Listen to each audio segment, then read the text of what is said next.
I'm Darren Morton. I'm Simon Matthews.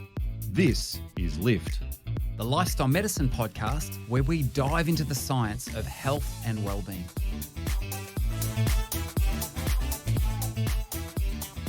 Hello there, my PhD supervisor. I used to think of you as a colleague. Then for a while, I thought of you as a friend. Now you're just my PhD supervisor. Yeah, well, let's hope that doesn't grow into enemies. But you are getting very close now, and you're doing an exceptional job of it. So it's a temporary state of affairs. One day you won't be. One day you'll be my former PhD supervisor, and that will be a beautiful thing. Yeah. Hey, I've got a question for you. Yeah. What shape are you? Oh, what shape am I? Yeah. Wow, that's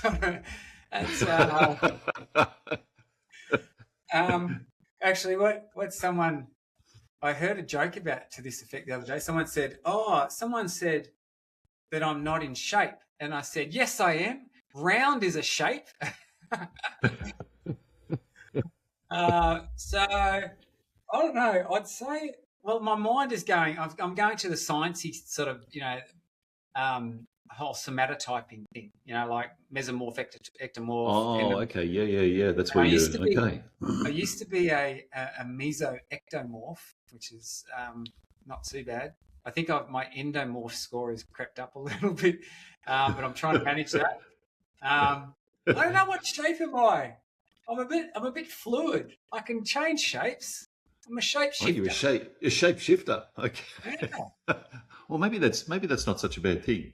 Let's we're going to be talking about a particular shape shortly, and I won't tell you what that shape is just yet. But I will say that the origin of this idea is more than, it's probably about 40 years old now, and it's often attributed to a particular person, a gentleman named David Guest, who wrote a piece in the Independent about 35 years ago. But prior to that, the concept was also popularised by the then CEO of IDEO, which you might know of, the Design Thinking Corporation. And the idea's been used in consulting circles and so on. And the shape I'm talking about is T-shaped, being T-shaped. Yeah.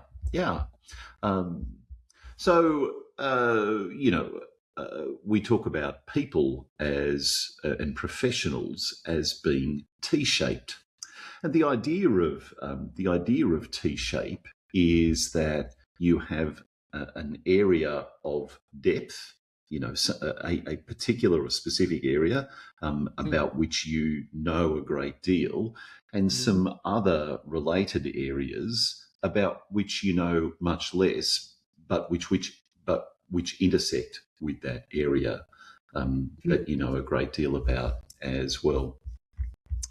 And it's sort of the thinking emerged, all those years ago, 35, 40 years ago, essentially as a critique of hyper specialisation. The idea that experts and expertise had become so siloed that the possibility of correspondence between professionals was really minimised. Now there is a bit of a we've been talking about PhDs, and there's an old joke about writing a PhD, which means that the course of that study means that you end up knowing more and more about less and less. Until you know everything about nothing. About nothing, exactly right. Yeah. Exactly right. Yeah. So that's probably that idea of hyper specialization that the T-shaped thinking came about to challenge. Now, can I say, as someone who's in the process of writing a PhD, I don't actually think that's true. And in fact, in many ways, I think a good PhD is actually T-shaped. There's a great deal of depth about one particular area, and there's a demonstrated intersection with a number of other related areas. And in fact, I remember as an undergraduate student, one of my psychology lecturers giving me some advice which I've always held on to, and that advice is that when you write academically, a person of equivalent education outside of your discipline should be able to read, understand, and learn what you're writing about. In other words, your writing should be in a style that conveys that understanding to someone of a similar level of education. So that was always I sort of took that to heart, and it remained with me as really useful advice. So we've got this idea of the T-shaped professional, the person who has a specialty, that's the vertical bar of the T, and an ability to engage across several domains. And there's all sorts of jokes. There's the I-shaped professional, a bit like what we've been talking about, the person who knows everything about one thing, but they can't collaborate or work with anyone. The academic variation of that. The dash, the dash, or the M-dash shaped professional, all breadth and no depth. The person who's essentially confidently wrong about everything, which is the classic Dunning-Kruger effect, of course. Yeah. But being T-shaped professionally, I think, has a lot of advantages. One of those advantages, of course, is that you understand. You've got an area of focus or an area of study about which you understand and know a great deal. But also, because of that intersection, there's the possibility for the generation of new ideas, and new ideas that emerge from that intersection, where ideas moving in this direction kind of collide with ideas moving in that direction. And in fact, being T-shaped in lifestyle medicine, I think, is a terrific advantage, and possibly even exactly what we should be aiming for.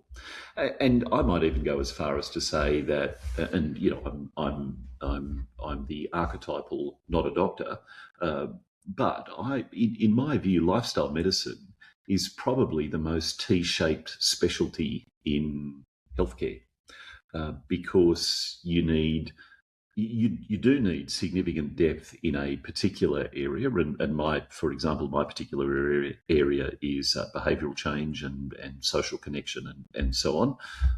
And you also need that kind of fluency, if you like, across all the intersecting areas: nutrition, exercise, activity, sleep, and so on. And another person's T-shape is going to be different, of course. They'll have a different depth, and some other intersections. Yeah, as you described, so I'm still wrestling this idea of what shape I am, and I'm still stuck on the first question here. But you know what? And I think everyone else has finished the exam. Yeah, I know. I'm still there tapping my pen. I think I've changed shape, to be honest, and I think this is confession of how Darren's brain works. But when I was younger, and very interested in sort of getting established in a field, I think I was an I reckon. I actually, and even to the point, like I just want to take a deep dive into that particular area, become expert in that particular thin slither of the pie. And so much so, I remember, I distinctly remember thinking about this. I was watching my brother-in-law went on one of these game shows, the general knowledge, like a Sale of the Century It was one of these things where you have to know just stuff about a whole breadth of things. In fact, In fact, we had a guy at the Surf Lifesaving Club that I used to patrol at, and he was a tradie, right? So it's not like he's a tradesman. He didn't work in any particular academic area, but he won. He actually won, like, I think it was over $1 million in one of these. He went right through the rounds. And the reason for it, he had this incredible general knowledge. Like, it was so flat. He just knew these random facts. And I remember even when we were on patrol, he would just be spitting out these bits of information. Just completely eclectic, just all over. And I remember thinking to myself, I'm not using my brain capacity on that kind of stuff. Like, I know that the scope up here is pretty limited, all right? I'm working with a finite capacity here. And so I was actually I wouldn't read that broadly. I actually was very focused on, this is my area. I want to nail that down and know everything about that and take a really deep dive. And when did that start to shift for you? And why? I think probably by about the age of 30, I started to then, I took a lot more interest in, it was actually my interest in well-being, to be honest, and whole person well-being, because my exercise was my area. So I actually took a very deep dive into exercise. I've written books on exercise. I did my PhD in exercise physiology. Love that. And it's worth noting for listeners who may not know. It's worth noting for them that at this point in time, you are still considered the foremost world expert on the stitch, the runner's stitch. Pain in your side. Yeah. It's super narrow, and hardly anyone else is researching it. So we can invite our listeners to do this experiment for themselves if they want. Go to your favourite search engine and type in the question, "Who is the world expert on the runner's stitch?" Sit back and be amazed. and be amazed. That's right. It's so amazing. But I think what happened for me, I started to get, and I'm talking very much from a lifestyle medicine sort of wellbeing perspective.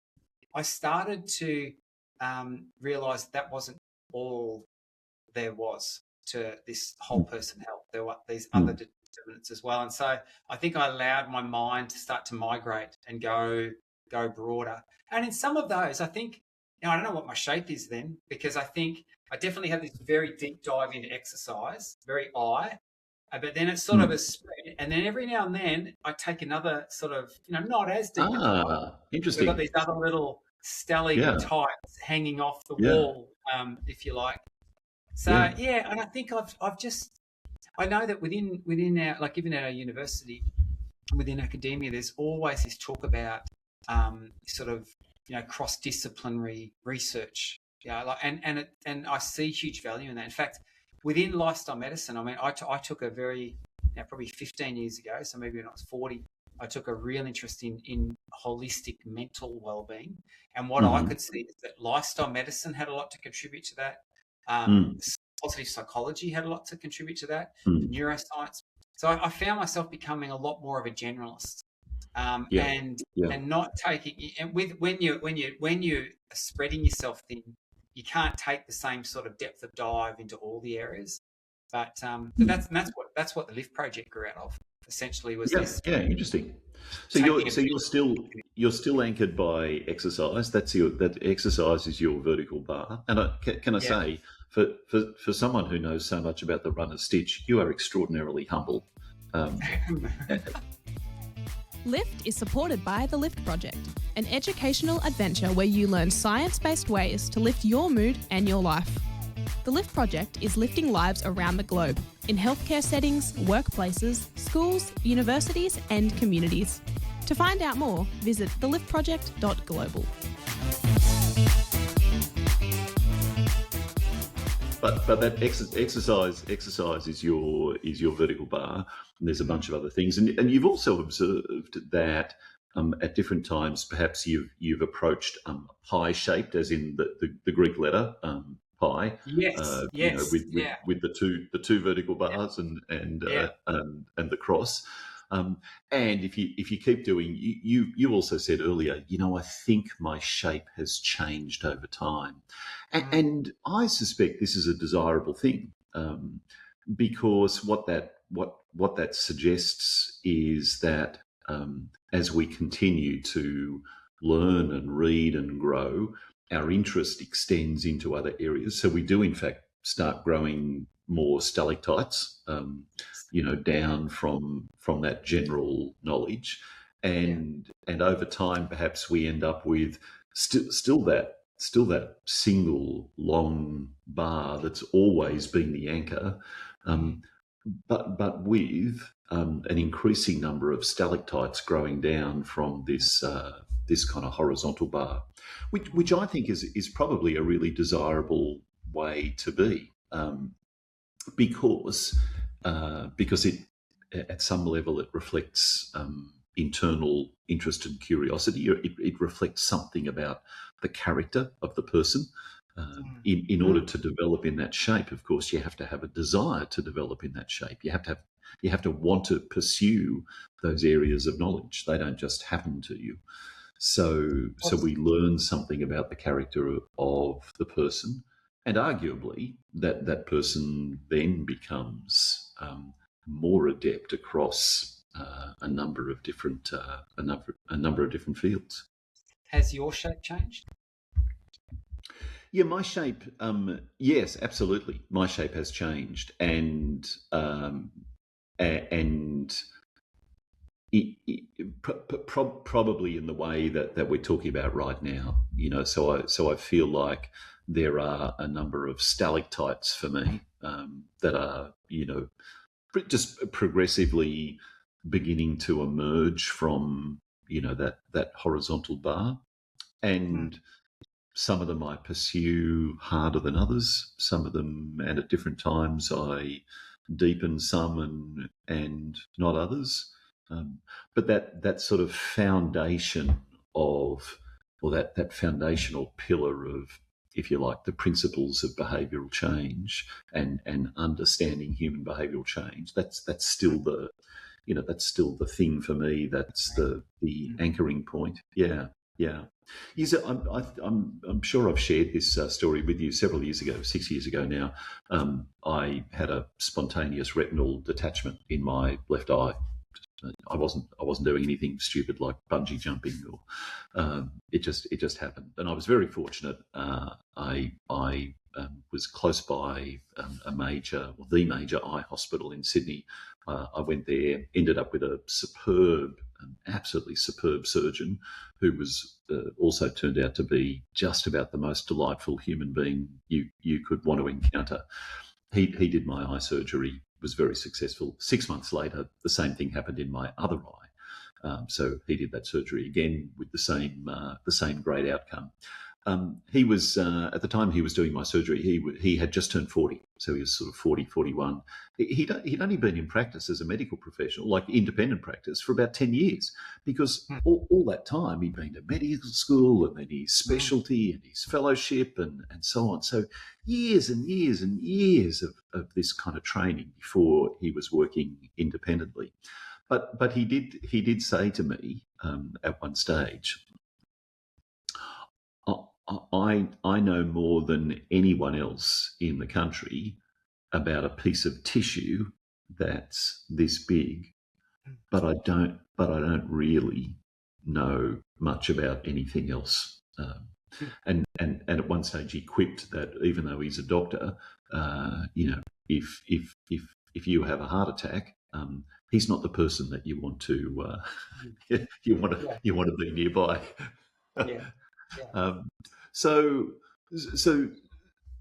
in some contexts, that extraordinarily deep degree of specialty is incredibly valuable.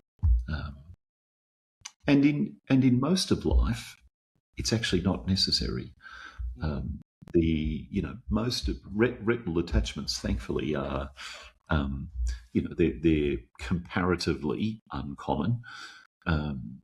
And while it's wonderful to have people, like my surgeon who has that depth of knowledge, We don't all need to be like that, and being T-shaped is much more significant.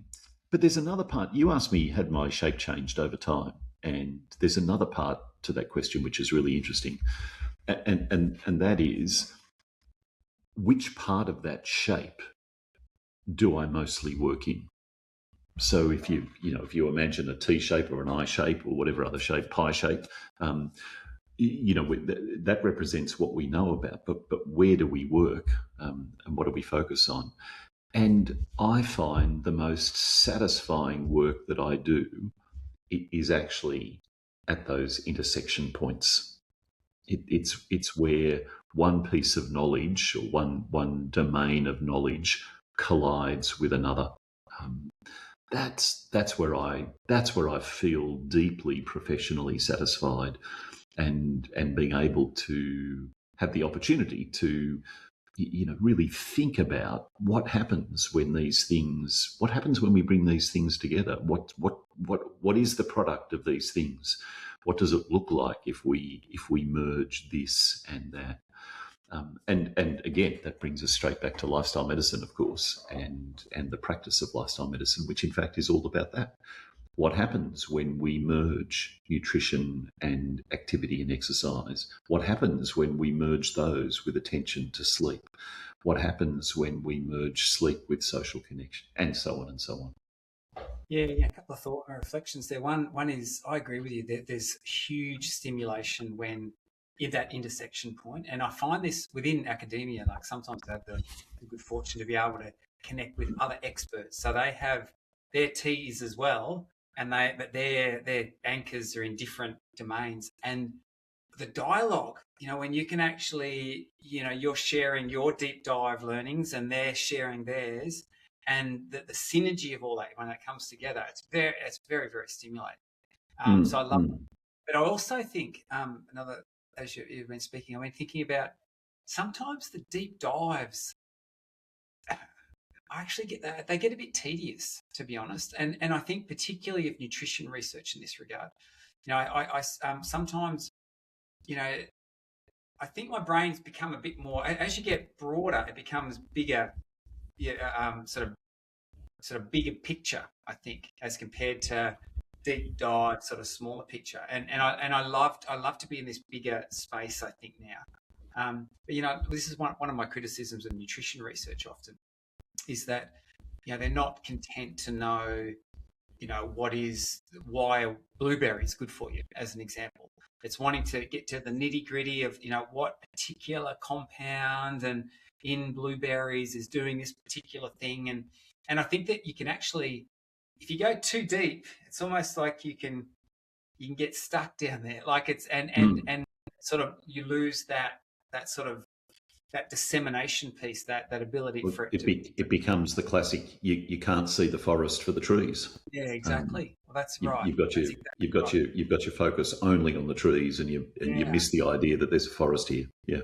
So maybe that whole T shape is a good analogy in that. Okay, we can have the anchors down here, but it's really important that we be operating up here, where you're actually seeing the big picture and how it all comes together. And we need these researchers doing this great work. I mean, there's amazing things that are being done down in the depths there, but it needs to filter up and actually then be assimilated and reorganized in order for it to be productive and useful for everyone. One of the nice ideas about being T-shaped, and this was actually articulated by Tim Brown from IDEO, is the idea that a T-shaped person is expert enough to contribute and curious enough to learn. It's great. So for me, that's a really nice kind of nice explanation of this. And historically, there's been some significant outcomes of this. For example, I'm sure you know about the process of pasteurization of milk in order to remove antigens from it. Louis Pasteur was not a physician; he was a chemist. And for that very reason, he was able to see things that physicians of the time weren't able to see. Yeah. Yeah. And at the time, we would have, because there was sickness associated with it, we would have been more and more and more looking to physicians to say, answer this, answer this, answer this. Yes. And the deeper and deeper they went, the further away they got from the solution. That's really insightful. And you think of the longevity centre. Who was the gentleman who basically pioneered lifestyle medicine? This is terrible. His name's escaped my mind. But this is back in the 50s, the one who had the heart attack or had heart disease. Nathan Pritikin. Nathan Pritikin, of course. Now, Nathan Pritikin, he wasn't a physician. Exactly right. Yeah. He championed lifestyle medicine. He was the one that pushed back on the medical community and said, I don't think the idea of after you've had a heart episode, lying in bed for 6 months and not using your heart is a good idea. And I do think that the foods we're eating, they're assimilating into us, and I think they could be part of the problem here, and hence part of the solution if we eat in the right way. So he was an inventor, and he apparently had many different patents, not just in the lifestyle medicine space to his name. So another great example of someone, because they're not down in the depths, they can actually see this thing, for what it is and come up with innovative ways of doing it. Yeah. And there are, it's important also to be realistic about some of there are disadvantages to this as well. I mean, we're talking about the advantages of sort of that combination of credibility and humility and being able to collaborate more and being curious about what happens at the intersection of these areas of knowledge and also, look, I guess you might say that from a career perspective, you're probably a little bit resilient if you're T-shaped, because you've started, getting some roots out into other areas. But there can be disadvantages to this as well. The first is that being T-shaped is a deliberate practice. I mean, it doesn't happen accidentally. You've really got to invest time and energy and effort into becoming super expert at something, like the runner's stitch, and simultaneously being able to broach all these other areas as well. I think there is a risk in people if people are not self-reflective. If people don't engage in the process of self-reflection, there's a risk that horizontal bar becomes kind of undisciplined and that someone may even convince themselves that they know much more about something than they do. In other words, the Dunning-Kruger effect that we mentioned before. That horizontal bar turns out to be kind of dangerously thin if we don't attend to it. And if we don't engage in the process of self-reflection, then we don't have an opportunity to correct that. So, it's not a natural state. I think there are distinct advantages to being T-shaped professionally, and there are some disadvantages that we need to be careful of as well.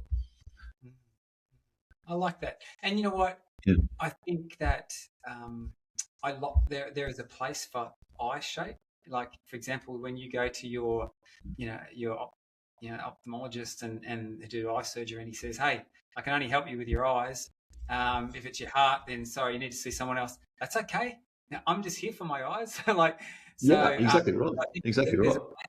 I think, in terms of being a rounded, person, I think the idea of being intentional about, this might be my expert area, but let's be curious enough to look beyond that, to have that breadth and depth.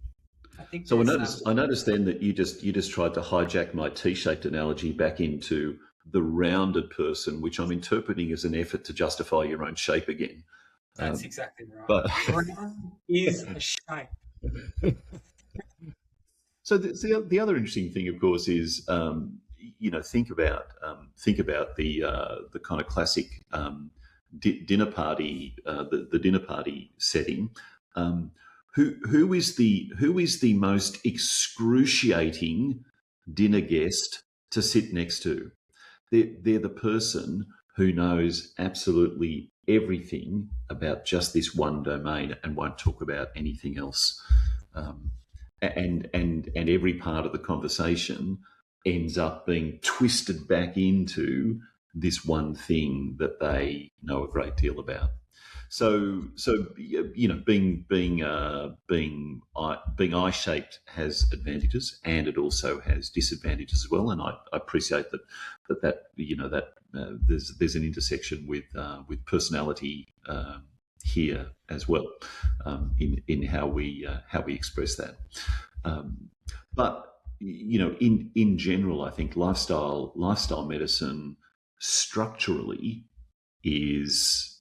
lends itself to practitioners who are interested in becoming T-shaped professionals, because we can develop a particular area of very deep expertise and connect that thoughtfully and methodically to other areas that intersect really strongly with that, and it really is the it really is the intersection, I think, of knowledge and curiosity, or knowledge and humility, a recognition that these things are here, and I know a little bit about them, and I want to keep learning about these. I want to learn some more about these.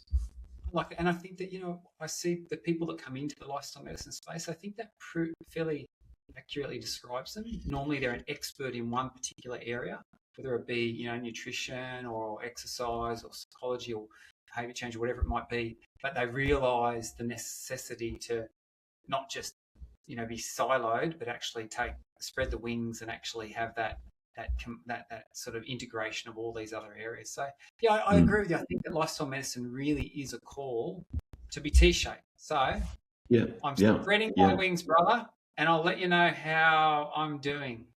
Wonderful. And just be sure never to be Q-shaped. Q-shaped means you're just going round and round in circles, and then you just kind of peter out at the end. Promise I won't peter out. Lift is presented by Simon Matthews and Darren Morton. It's sponsored by the Lift Project and supported by Avondale University. Music provided by Pixabay. If you have a question or a topic you would like to hear more about, send us an email to podcast@theliftproject.global. The Lift Project. Lift your mood, lift your life.